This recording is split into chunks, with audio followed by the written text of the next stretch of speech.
आज फागुन की विनायक चतुर्थी व्रत है। आज फागुन माह के शुक्ल पक्ष की चतुर्थी तिथि, अश्वनी नक्षत्र, इंद्र योग और उत्तर का दिशाशूल है। विनायक चतुर्थी का व्रत रवि योग में है। रवि योग सुबह 6:33 से शुरू हो गया है और शाम तक है। इस योग में सूर्य का प्रभाव अधिक होता है। इसमें सभी दोष नष्ट हो जाते हैं। ऐसी मान्यता है कि जो लोग विनायक चतुर्थी का व्रत रखेंगे वे दिन में ही गणेश जी की पूजा कर लेंगे और चंद्रमा का दर्शन ना करें। विनायक चतुर्थी पर चंद्रमा का दर्शन करने से दोष लगता है। विनायक चतुर्थी की पूजा का मुहूर्त सुबह 11:06 से दोपहर 1:33 तक है।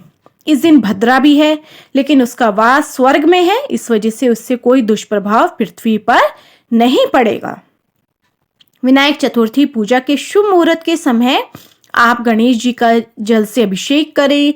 उसके बाद फूल, माला, चंदन, हल्दी, वस्त्र, जनेऊ आदि से उन्हें सुशोभित करें। फिर उनको अक्षत, सिंदूर, पान, सुपारी, नारियल, फल, फूल, धूप, दीप, दुर्वा आदि अर्पित करें।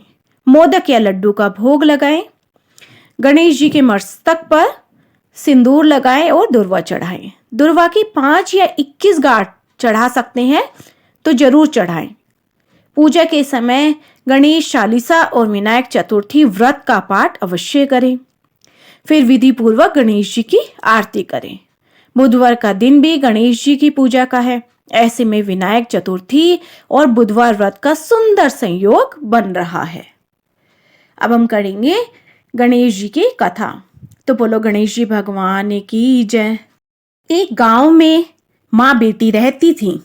एक दिन वह अपनी माँ से कहने लगी कि गांव के सब लोग गणेश मेला देखने जा रहे हैं, मैं भी मेला देखने जाऊंगी। माँ ने कहा कि वहां बहुत भीड़ होगी, कहीं गिर जाओगी तो चोट लग जाएगी।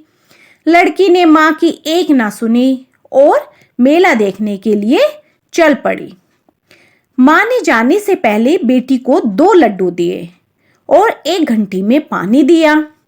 माँ ने कहा कि 1 लड्डू तो गणेश जी को खिला देना और थोड़ा पानी पिला देना, दूसरा लड्डू तुम खा लेना और बचा पानी भी पी लेना।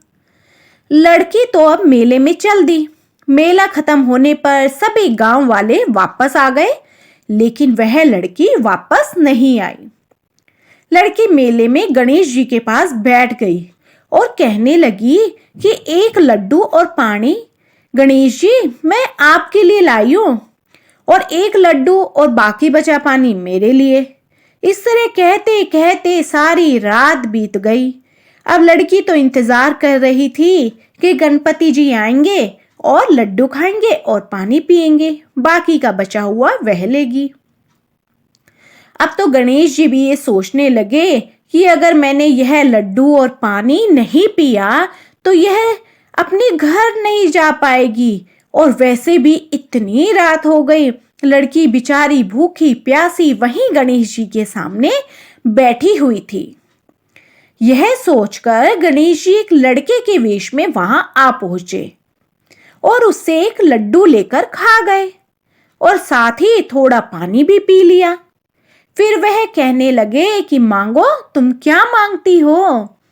लड़की मन में सोचने लगी कि मैं क्या मांगू, अन्न मांगू या धन मांगू या अपने लिए अच्छा वर मांगू या खेत मांगू या महल मांगू। वह मन में सोच ही रही थी तो गणेश जी उसकी मन की बात को जान गए।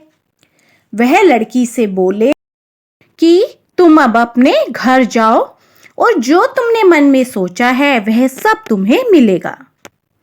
लड़की घर पहुंची तो माँ ने पूछा कि तुम्हें इतनी देर कहाँ लग गई? इतनी रात हो गई है, मैं तो डर गई थी।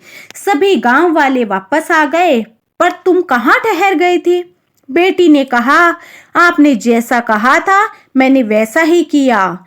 मैं गणेश जी को लड्डू खिलाने के लिए, पानी पिलाने के लिए रुक गई थी और देखते ही देखते जो भी गणेश जी ने लड़की को कहा था वह उसे सब कुछ मिल गया। घर में अंधन के भंडारे भर गए, सुख समृद्धि आ गई, खेत मिल गए, अच्छा वर मिल गया और घर में किसी भी चीज की कमी नहीं रही।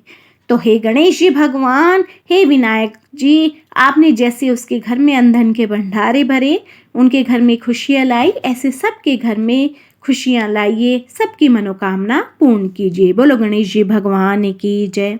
तो फ्रेंड्स, आपको मेरी ये वीडियो पसंद आई हो तो मेरी वीडियो को ज़्यादा से ज़्यादा लाइक, शेयर एंड सब्सक्राइब कीजिए।